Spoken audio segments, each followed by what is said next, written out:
বন্দে মায়া লাগাইছে পিরিতি শিখাইছে, বন্দে মায়া লাগাইছে পিরিতি শিখাইছে, দেওয়ানা বানাইছে, কি জাদু করিয়া বন্দে মায়া লাগাইছে, কি জাদু করিয়া বন্দে মায়া লাগাইছে। ওই কোন হালার পুত্রে? মেয়ে দেখলেই গান গাইতে মন চায়, তাই না? মেয়ের দিকে তাকাতেই আমি পুরাই কলঙ্কিত, তুক্ক, উলঙ্গিত, আর এই মানে শিহরিত। কারণ আমার সামনে যেন এটা কোনো মেয়ে না, স্বয়ং আকাশ থেকে নেমে আসা পড়ি। ওই, আমরা আপনাকে দেখে গান গাইনি, অযথা থাপ্পড় মারলেন কেন? ভাগ্য ভালো শুধু থাপ্পড়টাই মারছি, আর একটা কথা বললে মেরে হাত পা ভেঙে দিব। আল্লাহ গো বাঁচাও, সকাল সকাল এটা কোন মেয়ের পাল্লায় পড়লাম রে বাবা। এই মায়া তো পুরাই আগুনের গোলা। এই সময় মমতাজ আবার একটা গান খুব মনে পড়ে গেল। পোলা তো নয় যেন আগুনেরই গোলা রে, পোলা তো নয় যেন আগুনেরই গোলা। মেয়েটাকে দেখার পর মনে হলো মমতা চাপা ভুল করে পোলার কথা বলছে, আসলে ওখানে মাইয়া হবে। তো যাই হোক, চলুন গল্পে যাওয়া যাক। ওই এমন হ্যাবলার মতো কি দেখছেন? একটা পেতনিকে দেখছি। আসলে মেয়েটা দেখতে অনেক সুন্দর, তবে আমি জানি সুন্দরী মেয়েদের রাগলে আরো সুন্দর লাগে, সেজন্য একটু রাগানোর চেষ্টা করছি। ওই ছ্যামড়া, পেতনি বললে কাকে? চোখের সামনে একটা জীবন্ত পেতনি দাঁড়িয়ে আছে, তাকে ছাড়া আর কাকে বলবো? বলতেই যে দেরি। ও মাগো, মাইয়া দেখি খালি মারে। ওই, আপনার হাত কি তুলারাশি নাকি? কেন তুলারাশি হবে কেন? তাহলে কি কুত্তারাশি? বলেই দিলাম এক দৌড়, কারণ যে কথা বলছি এবার নিশ্চয়ই একসাথে 3টা থাপ্পড় খাওয়া লাগতো। যে রাগী মেরে বাবা, তবে মাইয়া কিন্তু জোশ, আমার সাথে মানাবে অনেক। এই ফাঁকে ছোট্ট করে পরিচয় দেওয়া যাক, আমি রাকিব, আপনাদের ভদ্র লেখক। আজকে শুক্রবার, মাদ্রাসা বন্ধ, তাই ভাবছিলাম মাঠে গিয়ে একটু আড্ডা দিতে আসি। মাঠে এসে যেই মাত্র একটা গান ধরছি, তারপর কি হলো সেটা তো নিজের কানে থুকু চোখে দেখছেন। আপনাদের সাথে কথা বলতে বলতে বাসায় চলে আসছি। বাসার ভিতরে ঢুকে আম্মুকে বললাম, আম্মু খাবার দাও, খুব ক্ষুধা লাগছে। কি খাবি বল? কি কি আছে? জুতার বাড়ি, থাপ্পড়, লাথি, ঘুষি, কোনটা খাবি বল? মানে কি আম্মু, কি বলছো এসব? ঠিকই বলেছি, কতবার বললাম বিয়েটা করে নে, সেটা তো করলিই না। প্রতিদিন মেয়েদের হাতে থাপ্পড় খেয়ে আসিস, তোর লজ্জা করে না? আসলে আম্মুর রাগ হওয়ার যথেষ্ট কারণ আছে, কারণ এর আগে 64টা মেয়েকে প্রপোজ করেছিলাম, সবাই 2টা করে মোট 128টা থাপ্পড় মারছে, আর প্রত্যেকবারই আম্মু আমার গালে মলম লাগিয়ে দিত। অবশ্যই আজকেও দিবে। তো যাই হোক, খাওয়া দাওয়া করে রুমে এসে শুয়ে পড়লাম। অনেকদিন ধরে গল্প লেখি না, ভাবলাম আজকে একটা গল্প লিখবো। যেই বলা সেই কাজ, সোজা ফেসবুকে লগ ইন করলাম, আর সাথে সাথে টুং টাং টুং মেসেজের শব্দে পুরো ঘর কেঁপে উঠল। অল্প একটুর জন্য ঘরটা শুধু ভেঙে পড়েনি। তো যাই হোক, ইনবক্সে ঢুকেই আমি পুরাই শিহরিত, কারণ ফেসবুকে ফুলের সাথী প্রজাপতি নামে একটা আইডি থেকে কয়েকটা মেসেজ এসেছে। মেসেজ ওপেন করতেই আবার একটা শক্ট খেলাম, কারণ মেসেজগুলি ছিল এইরকম। হাই আমার সুইট লেখক, আমার কিউটির আব্বু, কেমন আছে সোনা? মেসেজটা পড়ে টানা 1 ঘন্টা মেসেজটার দিকে তাকিয়েছিলাম, কারণ আজ পর্যন্ত সোনা বলা তো দূরের কথা, কেউ লোহা তামা বস্তা পর্যন্ত বলেনি। বাবু, আজকের থাপ্পড়গুলো কেমন লাগলো? মেসেজটা দেখে চমকে উঠলাম, তার মানে এটাই সেই মেয়ে যে আজকে আমাকে থাপ্পড় মারছে। চুপি চুপি তার আইডিতে ঢুকলাম। মেয়েটার নাম হিমু। বাহ, অনেক সুন্দর নাম। কেবলমাত্র টাইমলাইন ঘুরে দেখছি, তখনই আবার মেসেজ এলো। ওই বেডা, রিকোয়েস্ট একসেপ্ট করবি নাকি ধরে পিডামু? ওই সেমনি থাপড়ায়ে তোর 43টা দাঁত ফেলাই দিব। ভদ্রভাবে কথা বল। তোর ভদ্রতার গুষ্টি কিলাই, তুই দাঁড়া, তোর বাড়িতে গিয়ে আজকে তোরে পিটামু। মেসেজটা দেখার পর ভয়ে আমার হাত পা থরথর করে কাঁপতে শুরু করলো। প্রথমে ভাবলাম পুলিশকে খবর দিব, কারণ কিছুদিন আগে ফেসবুকে দেখলাম প্রেমিকার হাতে প্রেমিক খুন। আমার মনের মাঝেও অজানা ভয় কাজ করতে লাগলো। হঠাৎ বাসার কলিং বেলটা বেজে উঠল। মনের মাঝে ভয়টা আরো 2 গুণ বেড়ে গেল। ভয়ে ভয়ে দরজাটা খুললাম, আর খুলেই দেখি বাহিরে আব্বু দাঁড়িয়ে আছে। আমাকে দেখে আব্বু বলে উঠল, দরজা খুলতে এত সময় লাগে কেন রে? জেনে রাখা ভালো, আব্বুর সাথে আমার সম্পর্ক বন্ধুর মতো। আব্বে ফহিন্নির পুত, এত চিল্লাও কেন? কিছু বললি? আব্বু। কি? আব্বু, প্রেম কর্মু, একটা মাইয়া খুঁজে দাও। আমি আর জানতাম না আমার পিছনে আম্মু দাঁড়িয়ে আছে। আমার কথা শুনেই আম্মু ঠাস করে কানের 1 ইঞ্চি নিচে একটা বসিয়ে দিল। তারপর থেকে কানের ভলিউম কমে গেছে। তারপর আম্মু রুমের ভিতরে চলে গেল, আর আমি আবারও ফেসবুকে ঢুকলাম। ঢুকেই দেখি হিমু অ্যাক্টিভ আছে, তাই তাকে বললাম, কই রে টিকটিকির বাচ্চা, তুই নাকি আমারে বাড়িতে এসে পিটাবি? ওই ইন্দুরের বাচ্চা, তুই কি ভাবছিস আমি তোর ঘরের বউ যে তোর বাড়িতে যাব? ভয় পাইছিস নাকি? শালা কুত্তা, আমি তোর দাঁত ভাঙ্গা ফালামু। কাল মাঠে আসিস। ও মা গো, মাইয়া দেখে আমারে ভয় দেখায়। ওই শালির পুত, তোরে আমি লবণ মরিচ দিয়া কাঁচা গিলা খামো। তোরে আমি পুরো কাবাব করে খামু। আল্লাহ গো, মাইয়া দেখে আমার চাইতে 1 ডিগ্রি উপরে। আপা, আন্নে ক্যাডা? মোর মতো একটা ভদ্রপোলার সাথে এমন করছেন কেন? ভাইয়া, আপনি যে ভদ্র, আপনাকে দেখলেই মনে করে কয়েকটা থাপ্পড় মেরে আদর করে। না, এই মাইয়ার সাথে কথাই পারা যাবে না। একে ব্রেনটে মার দিতে হবে। আমি কি আপনার সাথে দেখা করতে পারি? হুম। বাহ বাহ, মেয়েটাকে যতটা অভদ্র মনে করেছিলাম ততটা অভদ্র না, কিছুটা হলেও ভদ্র আছে। তাহলে কাল এই পার্কে চলে আসুন। ওকে। তারপর অনেক ঘুমানোর চেষ্টা করলাম, কিন্তু ঘুম ধরছে না, কারণ জীবনে প্রথম কাল কোনো মেয়ের সাথে পার্কে দেখা করতে যাব। সেই খুশির ঠেলায় ঘুম ধরছে না। মনে মনে ভাবলাম অল্প একটু লুঙ্গি ড্যান্স দেওয়া যাক, তাহলে হয়তো ঘুম ধরতে পারে। আর দেরি না করে আব্বুর রুম থেকে একটা লুঙ্গি নিয়ে আসলাম। তারপর শুরু হলো লুঙ্গি ড্যান্স। ড্যান্স দিতে দিতে হঠাৎ প্যার প্যার করে একটা শব্দ হলো। তাকিয়ে দেখি ওমা গো, আব্বুর লুঙ্গি তো ছিঁড়ে একদম প্লাজো হয়ে গেছে। হঠাৎ মাথায় একটা বুদ্ধি আসলো, এই ছিঁড়া লুঙ্গিটা হিমুকে প্লাজো হিসেবে গিফট দিব। যেই বলা সেই কাজ, ঠাস করে লুঙ্গিটা প্যাকেট করে ফেললাম। তারপর লম্বা একটা ঘুম দিলাম। সকালে ঘুম থেকে উঠে ফ্রেশ হয়ে নাস্তা করে দিলাম এক দৌড় পার্কের উদ্দেশ্যে। তো কিছুক্ষণ পরে পার্কে গিয়ে পৌঁছলাম, কিন্তু হিমু এখনো আসেনি। তাই পার্কের একটা বেঞ্চে বসে আছি। হঠাৎ একটা ফকির আসলো, তারপর বলল, 10টা টাকা দেন গো বাবা, 10টা টাকা দেন। ফকিরের কথা শুনে তো আমি পুরাই টাসকে খেয়ে গেলাম, কারণ অন্য ফকিরা তো 2 টাকা চাওয়ার সাহস পায় না, আর এই হালার পুত 10 টাকা চাই। 10 টাকা দিয়ে কি করবে? গার্লফ্রেন্ডের ফুচকা খাওয়ামু। আল্লাহ গো, উঠায় নাও না কেন?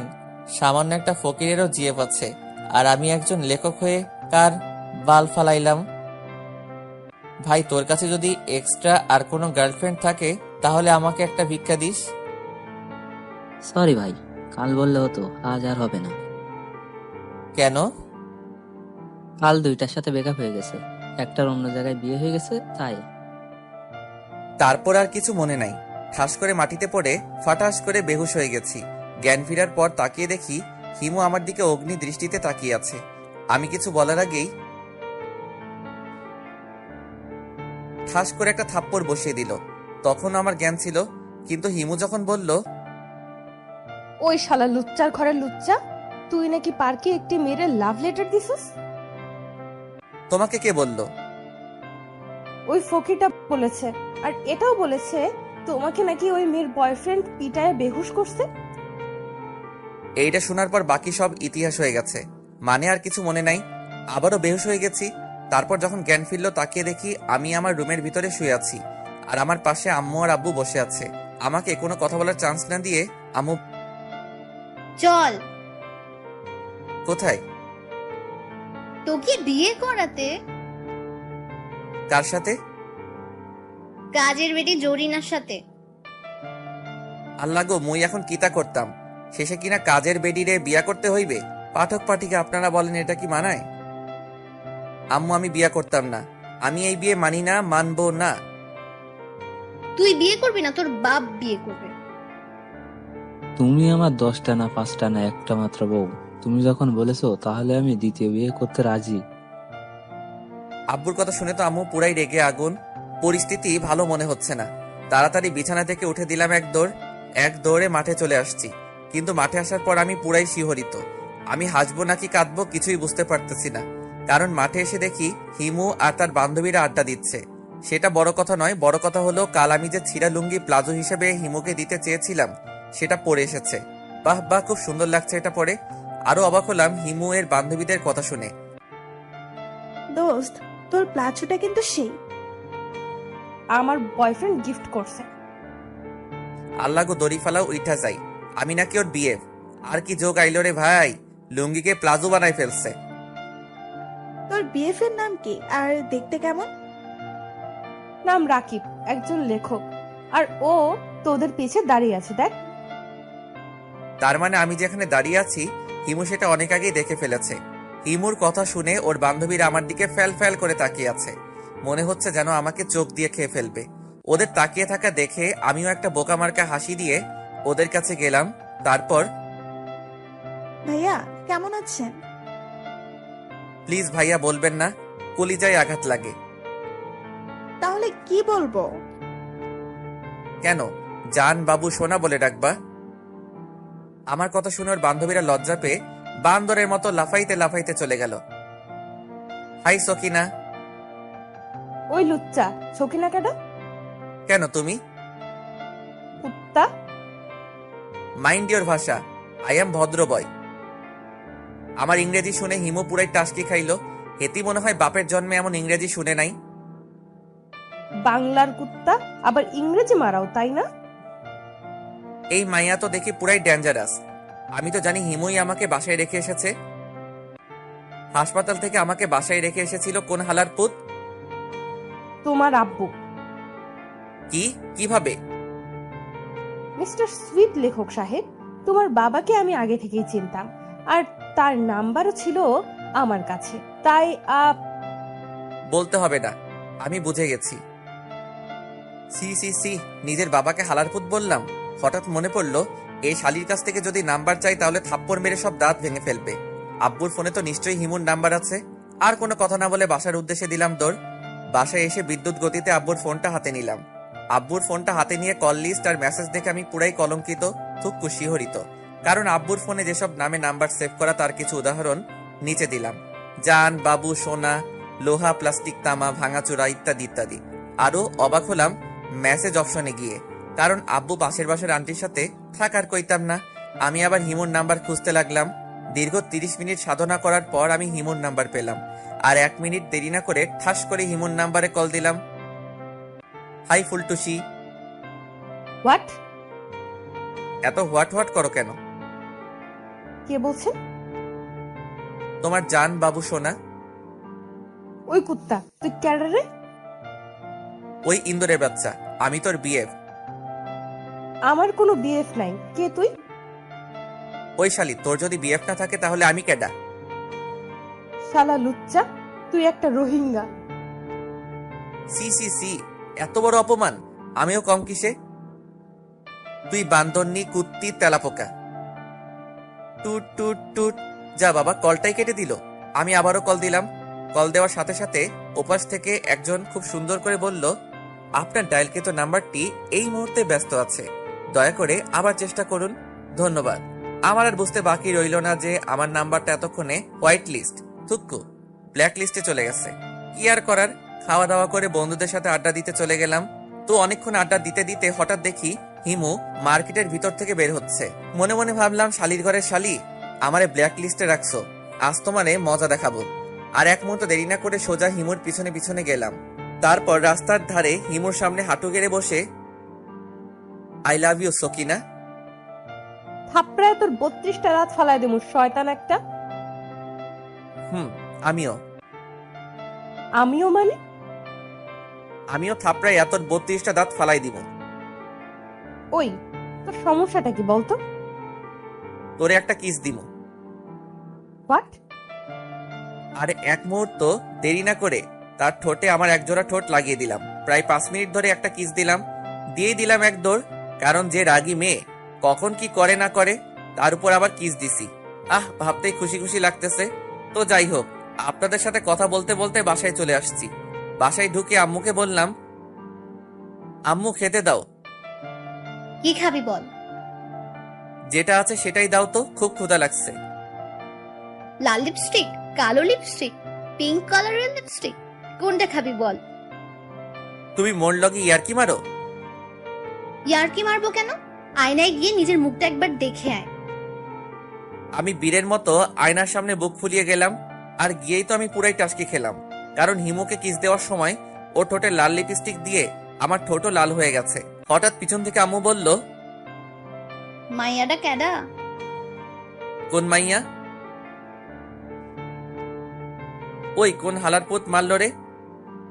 পিছনে তাকিয়ে দেখে আব্বু দাঁড়িয়ে আছে। তার মানে থাপ্পড়টাও আব্বুই দিছি। মারলা কেন? হারামজাদা, তুই নাকি আমার বন্ধুর মেয়ের ইয়ে দিছস। ইয়ে কি? ইয়ে বুঝিস না? দাঁড়া, তোকে মজা দেখাচ্ছি আজকে তো। হঠাৎ বাসার কলিং বেল বেজে উঠল। আম্মুকে দরজা খুলতেই আমার চোখ কপালে উঠে গেল। কারণ যে এসেছে সে আর কেউ না, ওই ডাইনি মেয়েটা মানে হিমু। হিমু ভিতরে এসে আম্মুকে বলল, আন্টি, তোমাদের বাসায় চোর পিটানোর লাঠিটা কই? কি লাঠি দিয়া কিতা করবা?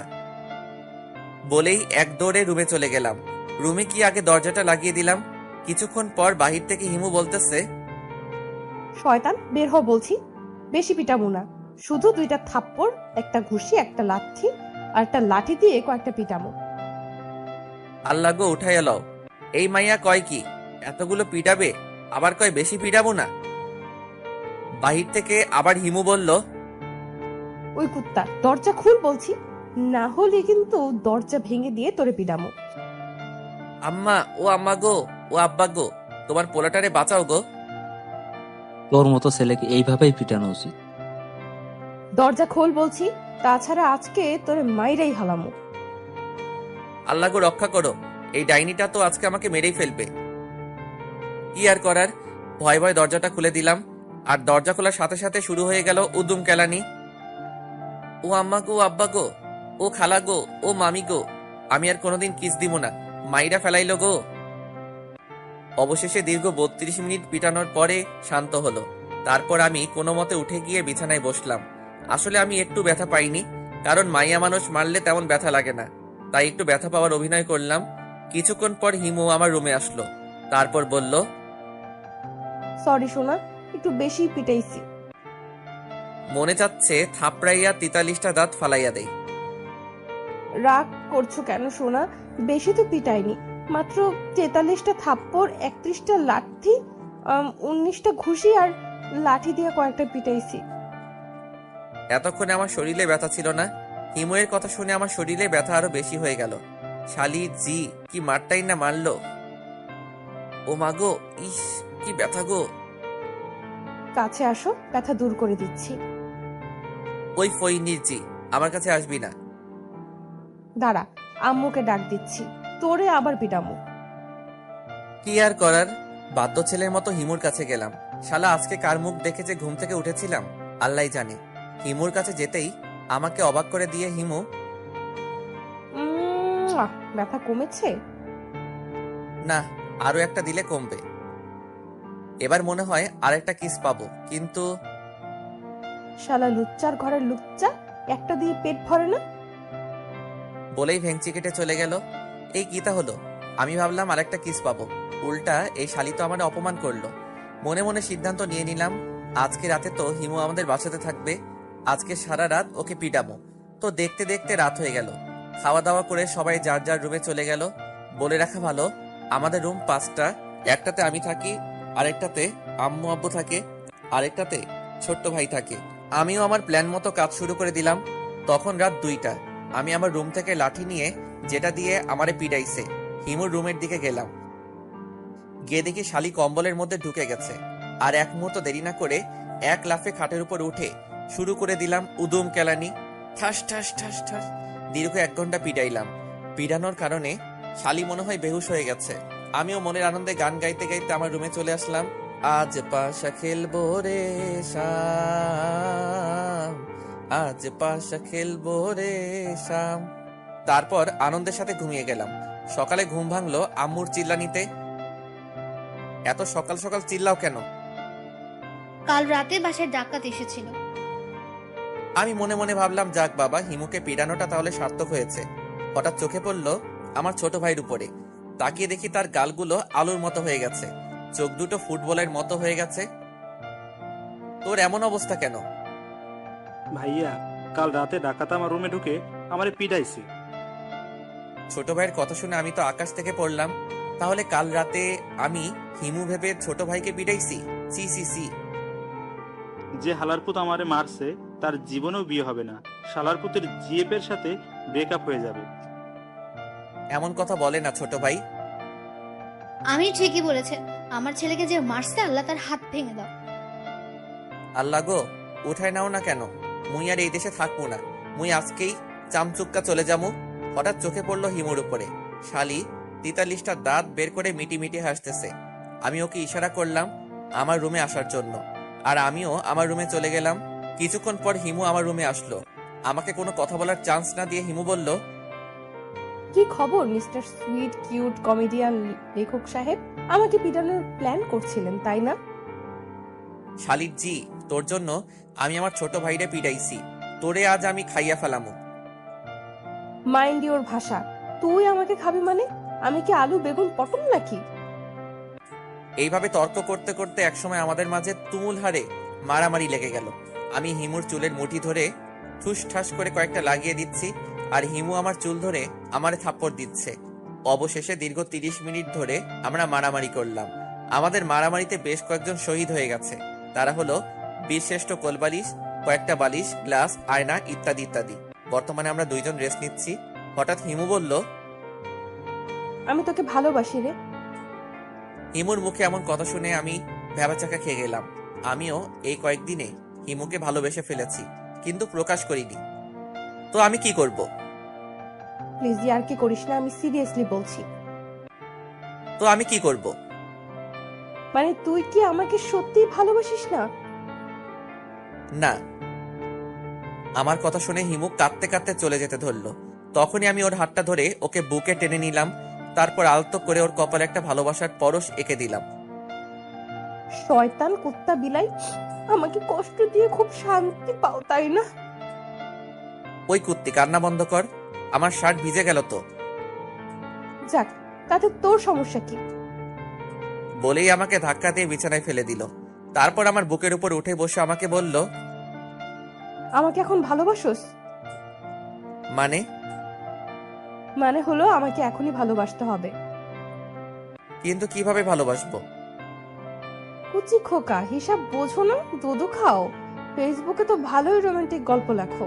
তোমার গল্প পড়ে অনেক মেয়েই তোর প্রেমে হাবুডুবু খায়, আর এখন বলছিস কিচ্ছু জানি না। কিন্তু আমি তো। বিছানার উপরে একটা ফল কাটার ছুরি পড়েছিল, ওটা আমার গলায় ধরে, ভালোবাসা দিবি কিনা বল। ও আম্মা গো, ও আব্বা গো। বাচ্চা ছেলের মতো এমন সারাক্ষণ আম্মা আম্মা করিস কেন? আমি কিন্তু এখন কাঁদবো। আর একবার চিল্লালে বাবা হওয়ার ক্ষমতা চিরতরে বন্ধ করে দেব। আহ, বলে কি এই মাইয়া? তওবা আস্তাগফিরুল্লাহ, নাউজুবিল্লাহ, কয় কি তা? এমন ভাব করছিস যেন ভাজা মাছটা উল্টে খেতে জানিস না। ওই সেমরি, ভাজা মাছ উল্টে খায় না, হাত দিয়ে তুলে মুখ দিয়ে খায়। এত কিছু বুঝোস কেন? আমি কিছু বলতে যাব তার আগে হিমু তার রসগোল্লার মতো ঠোঁট দুটো আমার ঠোঁটের সাথে লাগিয়ে দিল। আহা কি আনন্দ! ঠিক তখনই ঘটলো আরেক অঘটন। আসলে দুইজনের ঠোঁট এক হওয়ার কারণে কথা বলতে পারছি না। ঠিক তখনই পেটের মধ্যে জমে থাকা 3 দিনের গ্যাস শব্দ করে বেরিয়ে আসলো, ঠাস ঠুস ফুস ফাস। পাদের বিকট আওয়াজে হিমু ঘরের ভিতর থেকে ঠাস করে গিয়ে বাহিরে পড়লো। কিছুক্ষণ পর মনে হলো কোন হালারপুত জানি আমার রুমের মধ্যে টয়লেট করে দিছে। কি বাজে গন্ধ! পরে রহস্য উদ্ঘাটন করে জানতে পারলাম এটা আমার গ্যাসের গন্ধ। এক দৌড়ে ওয়াশরুমে চলে গেলাম। দীর্ঘ 32 মিনিট পর ওয়াশরুম থেকে বের হলাম, আর আমি বাহিরে এসে পুরাই শিহরিত। কারণ বাহিরে এসে দেখি হিমু আর ছোট ভাই বেহুশ হয়ে পড়ে আছে, আর আম্মু লাঠি হাতে অগ্নি দৃষ্টিতে আমার দিকে তাকিয়ে আছে। আমি ভাবলাম এবার হয়তো অ্যাকশন চালু হয়ে যাবে, কিন্তু আমাকে অবাক করে দিয়ে আম্মু বলল, কি বাজে খাবার খেয়েছিলি? কুত্তার রোস্ট, মুরগির দুধ আর টিকটিকি ডিম দিয়ে পায়েস, ইঁদুরের হালুয়া, তেলাপোকার সালাদ, গাঞ্জা ভর্তা, ইয়াবার ছুপ, মোলার জুস, করলার শরবত। হঠাৎ ঠাস করে একটা শব্দ হলো। তাকিয়ে দেখি আম্মু বেহুশ হয়ে গেছে। মুই এখন কিতা করতাম? হঠাৎ মাথায় একটা আইডিয়া এলো। আমার মাথায় আবার কুত্তা রাশি আইডিয়া থাকে সব সময়। বাথরুমে গিয়ে এক বালতি পানির সাথে লাল রং মিশ্রণ করলাম, তারপর ওগুলো নিয়ে ওদের গায়ের উপর ঢেলে দিলাম। কিছুক্ষণ পর হিমুর জ্ঞান ফিরল, আর জ্ঞান ফিরার পরপরেই আমি গান ধরলাম, ফাইটটা গেছে, ফাইটটা গেছে, তোর মাথা ফাইটটা গেছে। হঠাৎ কে যেন পিছন থেকে ঠাস করে কানের নিচে একটা থাপ্পড় দিল। থাপ্পড় দেওয়ার কারণে আমার কানের ভলিউম কমে গেছে। অনেক আগ্রহ নিয়ে পিছনে তাকিয়ে দেখি আব্বাই মারছে, আর এতক্ষণে সবার জ্ঞান ফিরছে। কি আব্বা, মোড়ে মারলা কেন? ও মাগো, এবার দেখি পিছন থেকে মারে। তাকিয়ে দেখি হিমু মারছে। ওই শালির জি, ফইন্নির ঘরের ফইন্নি, মারলি কেন? বলতেই যে দেরি, এবার আম্মু ঠাস ঠাস করে দুই গালে দুইটা বসিয়ে দিল। সাথে সাথে আমি ভাদাইম্মা স্টাইলে ডাক দিলাম, আম্মা, ও আম্মা গো, আম্মা, ও আব্বা গো। আমার এমন ভাদাইমা মার্কা ডাক শুনে ছোট ভাই পাশের রুম থেকে একটা লাঠি নিয়ে আইসা মুড়ে দিছে আর বলছে, আম্মা এইটা লও, পিডাইয়া হাড্ডি ভেঙে দাও। হালার পুত, আমি তোর বড় ভাই। পাশ থেকে হিমু বলে উঠল, লাঠিটা আমারে দাও, আজকে ওরে মাইরা আমি ইতিহাস তৈরি করব। কি আর করার, লুঙ্গি খুলে মাথায় নিয়ে দিলাম এক দৌড়। দৌড়াতে দৌড়াতে হারামি বন্ধুদের কাছে চলে আসছি। আমাকে এভাবে দৌড়াতে দেখে বন্ধুরা বলে উঠল, এভাবে পাগলা কুত্তার মতন দৌড়াচ্ছিস কেন? আব্বে হালায়, একটা কুত্তায় ধাওয়া করছে। আসল কথা জানলে অপমান করতে করতে মাইরা ফালাইব। ওহ, তা তোর গালেও কি কুত্তায় থাপড়াইছে? না না, এটা থাপ্পড় না, ওটা তো কুত্তা আদর করে চুমু দিছে। বলেই সবাই একসাথে মিলে একটা ভিলেন মার্কা হাসি দিল। ওদের সাথে তাল মিলিয়ে আমিও একটা আবুল মার্কা হাসি দিলাম। মাঝে মাঝে আমার সন্দেহ হয়, এরা আমার বন্ধু নাকি শত্রু। তো আড্ডা দিয়ে সবাই মিলে একটা মার্কেটে ঢুকলাম আমার বন্ধুর জিএফ এর জন্য শাড়ি কিনতে। কিন্তু শালা হালার পুতেরা আসছে প্যান্ট শার্ট পরে, আর আমি আসছি একটা লুঙ্গি আর গেঞ্জি পরে, তাও আবার লুঙ্গির 3 জায়গায় জোড়াতালি দেওয়া। তো যাই হোক, শাড়ি কিনে যখন বের হতে যাব তখনই দেখি হিমুও মার্কেটের মধ্যে ঢুকছে। আমি ওকে না দেখার ভান করে যাচ্ছি। হঠাৎ অনুভব করলাম কোন হালারপুত জানি আমার গেঞ্জি ধরে টানতে টানতে ভিতরে নিয়ে যাচ্ছে। তাকিয়ে দেখি সেটা আর কেউ না, ওই ডাইনিটা। কি হলো, এভাবে গেঞ্জি ধরে টানছো কেন? শালা লুচ্চা, জিএফ এর জন্য শাড়ি কিনতে আসছিস তাই না? এটা হাস্যকর। মানে? কিছু না। তারপর আমাকে টানতে টানতে মার্কেটের মধ্যে নিয়ে গেল, আর হারামি বন্ধুগুলো যাওয়ার সময় বলে গেল আমি নাকি অন্য মেয়ের সাথে চ্যাটিং করি। তো যাই হোক, দেখতে দেখতে একটা শাড়ির দোকানে বসলাম। মামা ওই শাড়িটা দেখান তো। এটা? না না, ওইটা। এই নিন। এটা দেখ তো কেমন লাগছে। কাজের বেটি জরিনার মতো। তোরে কি এখন এখানে পিটানো লাগবে? দেখ তো আমাকে কেমন লাগছে। সেই রকম অচাম, চুপ্পার। মনে মনে বলছি তোকে তো পেতনির মতো লাগছে। তারপর গুনে গুনে 4টা শাড়ি কিনলো। কিনে আমার দিকে মুখ বাঁকিয়ে বলল, আমি আবার বেশি শাড়ি কিনি না, আমার অল্প হলেই চলে। ফহিনীর জি কয় কি 4টা শাড়ি কিনছে, আবার কয় আমি বেশি কিনি না। ভালো। আমার কাছে টাকা নেই, তুমি বিলটা দিয়ে আসো। বলে আমাকে কোনো কথা বলার চান্স না দিয়ে চলে গেল। আমি তো পুরাই শিহরিত, কারণ আমার কাছে মাত্র 8 টাকা আছে, তাও আবার বিকাশে। ভয়ে ভয়ে দোকানদারকে বললাম, ভাইয়া কত টাকা হয়েছে? মাত্র 18,550 টাকা স্যার। দোকানদারের কথা শুনে আমি মনে হয় আকাশ থেকে পড়লাম। মাথার মধ্যে চো চো ভো ভো ভো করছে। হঠাৎ ঠাস করে পড়ে ফুস করে বেহুশ হয়ে গেলাম। জ্ঞান ফিরে তো আমি পুরাই কলঙ্কিত, থুক্কু, শিহরিত। কারণ জ্ঞান ফিরে দেখি দোকানের সব লোক আমার সেবা যত্ন করছে। হঠাৎ দোকানের এক কর্মচারী বলে উঠল, স্যার টাকাটা দেন। কিসের টাকা? ও মনে হয় বেহুশ হয়ে সবকিছু ভুলে গেছে। ওর মাথায় লাঠি দিয়ে ঠাস করে একটা বাড়ি মার, তাহলে মনে পড়বে। হালারপুত কয় কিতা?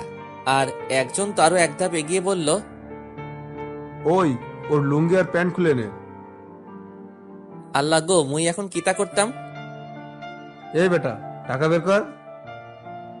ওরে ভাইরে, আমার কাছে তো টাকা নাই। ওই, ওর লুঙ্গি আর গেঞ্জি খুলে নে। ভাই, আপনার বইয়ের দোহাই লাগে, লুঙ্গি খুইলেন না, মুই আপনাদের পরে এসে টাকা দিয়ে দিব। কিন্তু কে শুনে কার কথা? অবশেষে লুঙ্গি এবং গঞ্জি বোনাস হিসেবে ফোনটা দিয়ে দিলাম এক দৌড়। ভাগ্য ভালো ছিল নিচে আন্ডারপ্যান্ট ছিল। রাস্তায় দিয়ে দৌড়াচ্ছি আর মানুষে আমার দিকে হা করে তাকিয়ে আছে। নিজেকে এই মুহূর্তে দৌড় প্রতিযোগিতায় ফার্স্ট বয় মনে হচ্ছে। অবশেষে দৌড়াতে দৌড়াতে বাসায় আসলাম। বাসায় এসে ঘরে ঢুকতেই আব্বু বলে উঠল, কি রে, তোর লুঙ্গি আর গেঞ্জি কই? আব্বা, ও আব্বা গো, কিতা হইছে? ও আব্বা গো। আবেকে কাইন্দা দিছি। আব্বে, আগে কি হয়েছে কবি তো। কি আর কমু, দৌড় দিয়ে রুমে ঢুকে দরজা লক করে দিছি। ভাবছি এই জীবন আর রাখতাম না, মুই আজকাই সুইসাইড করবো। কিন্তু কিভাবে করবো? হঠাৎ মনে পড়লো পাখার সাথে গলায় দড়ি দিব। তারপর গলায় দড়ি দিয়ে পাখার সাথে ঝুলে থাকলাম। হঠাৎ ঠাস করে একটা শব্দ হলো। দেখি শালা হালার পুত ভেঙে নিচে পড়ে গেছি। তারপর আর কিছু মনে নাই, আমি তো মারা গেছি। শুনেছি কবরের মধ্যে নাকি ফেরেশতারা আসে, কিন্তু কই, এতক্ষণ ধরে মরে আছি, এখনো পর্যন্ত কোনো ফেরেশতা আসে না কেন? হঠাৎ তাকিয়ে দেখি ছোট ভাই দাঁড়িয়ে আছে। কি রে হালার পুত, তুইও সুইসাইড করলি নাকি? কিরে ভাইয়া, কয় মুড়া গাঞ্জা খাইছস? আব্বে মফিস, কবরের মধ্যে কি তোর বাপে গাঞ্জা এনে দিবে নাকি? হঠাৎ তাকিয়ে দেখি আব্বাও হাসতেছে। আব্বারে আসতে দেখে ভাদাইম্মা স্টাইলে ডাক দিলাম, আব্বা, ও আব্বা গো, ও আব্বা গো, তুমিও মারা গেছো? কি সাংঘাতিক! আব্বা, ভাইয়া গাঞ্জা খাইছে, ধরে পিটাও, তাহলে ঠিক হয়ে যাবে। বলতেই যে দেরি শুরু হয়ে গেল লাঠি দিয়ে পিডানি। ঠাস ঠাস ঠাস। ভেবেছিলাম মরে যাওয়ার পর ফেরেশতারা পিডাবে, এখন দেখি আব্বা আর ছোট ভাই পিডাই। এতক্ষণে শিওর হলাম আমি এখনো মরিনি, কিন্তু এভাবে আর কিছুক্ষণ পিডানি খাইলে তো এমনিতেই মারা যাবো। আব্বু মারতেছে আর বলছে, বল, আর গাঞ্জা খাবি? ও আব্বা গো, মুই গাঞ্জা খাইনি। ও কে আছো, বাঁচাও গো, এই হালার পুতে মাইরা ফেলাইলো গো। দীর্ঘ 20 মিনিট পিডানোর পর আব্বা ছাইরা দিল। কোনো মতে খাওয়া দাওয়া করে একটা ঘুম দিলাম। স্বপ্নে দেখি আমি হিমুরে পিড়াইতেছি, আর হিমু আব্বা গো, মা গো বলে চিল্লাচ্ছে। হঠাৎ লুঙ্গি টানাটানির কারণে ঘুমটা ভেঙে গেল। তাকিয়ে দেখি হিমু আমার লুঙ্গি ধরে টানছে। ওই শালিরজি, আমার লুঙ্গি ধরে টানিস কেন? আর একটা কথা বলে লুঙ্গি খুললা নিমু। আল্লাহ গো, এই মাইয়া কয় কি? হঠাৎ তাকিয়ে দেখি আমার পরনে লুঙ্গি নাই। তার মানে এই শালিরজি আমার লুঙ্গি খাইয়া নিল। মন মেজাজ প্রচুর গরম হয়ে গেল। কোনো মতে বিছানা থেকে উঠে হিমুকে পিড়ানো শুরু করলাম। ওর চুলের মুঠি ধরে ওয়াশরুমে নিয়ে গেলাম। তারপর বাথরুমের বাথটাবে কিছুক্ষণ চুবালাম। এভাবে আরো অনেকক্ষণ পিটালাম। একসময় দেখি এতক্ষণ পিটানোর কারণে হিমু বেহুশ হয়ে গেছে। আমি তো ভাবছি হিমু মারা গেছে। আল্লাহ গো, এখন কিটা করবো? মনে হলো আরেকবার পানির মধ্যে চুবাই। বলতেই যা দেরি, চুলের মুঠি ধরে আবার পানির মধ্যে চুবালাম। আর তখন হিমু চিল্লাই উঠল, ও মা গো, বাবা গো, ও আল্লাহ গো। বলতেই যা দেরি, এক লাথি দিয়ে বাথটাবের মধ্যে ফেলে দিলাম। তারপর শালিরজি ভিতর থেকে বানরের মতো লাফাচ্ছে আর চিল্লাচ্ছে। আর আমি রুমে এসে একটা ডিজে গান দিয়ে চামচিকা অ্যান্ড ইঁদুরের মতো কিছুক্ষণ ড্যান্স দিলাম। নিজেকে এখন হালকা মনে হচ্ছে। অবশেষে আমিও প্রতিশোধ নিতে পারলাম। পরে মনে হলো, হায় আল্লাহ, শালি যদি মরে যায় তাহলে তো আমি পুরাই শেষ। তাড়াতাড়ি করে বাথরুমে গেলাম। আর গিয়ে তো আমি পুরাই শিহরিত, কারণ বাথরুমে গিয়ে দেখি হিমু লাঠি নিয়ে দাঁড়িয়ে আছে। ওই ফহিন্নি, লাঠি নিয়ে দাঁড়িয়ে আছিস কেন? এটা তোর হাড্ডি ভাঙার জন্য। হায় আল্লাহ, এর দেখি পুরাই মাথা গেছে। এখন মই কিতা করতাম? আরে বই না, হবে না, ছেড়ে দে আমায়। অবশেষে অনেক বোঝানোর পর যখন শুনল না, তখন ঠাস করে কানের নিচে কয়েকটা বসিয়ে দিলাম। ওই, তুই আমারে মারলি কেন? আমি তো তোরে মারি নাই, আমি তো তোরে আদর করছি। দাঁড়া, তোকে দেখাচ্ছি মজা। হঠাৎ পিছন থেকে মা বলে উঠল, দেখা দেখি পরে হবে, তোদের প্রতিদিনের এই ঝামেলা আর সহ্য হয় না, তোদের আজকেই বিয়া দিয়া দিব। আল্লাহ গো, কয় কি? এই মেয়েরে বিয়ে করলে তো জীবনটা পুরাই তেজপাতা হয়ে যাবে। না, মুই এই বিয়া জীবনেও করতাম না। হঠাৎ পিছন থেকে বাবা বলে উঠল, এতদিন অনেক কথা শুনছি, আর নয়, আজকেই তোরে বিয়া দিয়ে তুমি। আব্বুর কথা শেষ না হতেই হিমু মাথায় কাপড় দিয়ে আব্বু আর আম্মুকে সালাম করে দোয়া নেওয়া শুরু করে দিল। কি ফাজিল মেরে বাবা, উপরে ফিটফাট আর নিচে থাক আর কইতাম না। অবশেষে শিশু নির্যাতনের শিকার হয়ে আমার আর হিমুর বিয়েটা হয়ে গেল। বর্তমানে দাঁড়িয়ে আছি বাসর ঘরের সামনে। বন্ধুরা আমাকে বিড়াল মারার টিপস দিচ্ছে। অবশেষে বন্ধুদের টিপস দেওয়া শেষ হলো। আমি বুঝতে পারছি না, সারা বাড়িতে একটা বিড়ালও নাই, আর সবাই আমাকে বিড়াল মারতে বলছে। এখন আমি এই বিড়ালটা কই পাই? আপনাদের সাথে কথা বলতে বলতে বাসর ঘরে ঢুকে গেছি, আর বাসর ঘরে ঢুকতেই হিমু এসে আমার পা ধরে সালাম করলো। যাক বাবা, যতটা খারাপ ভেবেছিলাম ততটা খারাপ না, কিছুটা ভালো আছে। বেঁচে থাকো মা, থুক্কু বউ। তোমার জায়গায় তো আমার পায়ে না, আমার খাটে, থুক্কু বুকে। বলতেই যা দেরি, এক লাফে বউ আমার কোলে উঠে বসলো। ও আম্মা গো, ও আব্বা গো, বাঁচাও গো, কি ভারী তুমি ও মা গো। ওই কুত্তা, আমি তোর মা নই, আমি তোর বউ। জানি জানি, এখন নামো। ও মা গো, কোমর ভেঙে গেল গো। আচ্ছা, তোর তো কোনো বোন নাই, তাই না? কেন? মাঝে মাঝে আমাকে একটু দুলাভাই বলে ডাকিস, কলিজাটা ঠান্ডা হবে। ও, বলেই আমার উপরে ঝাঁপিয়ে পড়ল। নিজেকে এই মুহূর্তে বাংলা সিনেমার নায়িকাদের মতো লাগছে, আর হিমুকে লাগছে ভিলেনের মতো। কি রে, চুপ করে আছিস কেন? তো কি করব? চিল্লাচিল্লি করব? তুই না বলেছিলি বাসর রাতে ক্রিকেট টিম তৈরি করবি? ও তাই তো, আমার তো মনেই নাই। বলেই আমি ক্রিকেট টিম তৈরি করে ব্যস্ত হয়ে পড়লাম। হঠাৎ ফট ফট ফট ফটাস করে একটা শব্দ হলো। তাকিয়ে দেখি খাট ভেঙে পড়ে গেছি। কি হলো এটা? নতুন রেকর্ড। মানে? বাসর রাতে খাট ভাঙার ইতিহাস। অবশেষে ইতিহাসের খাতায় আমার নাম উঠে গেল।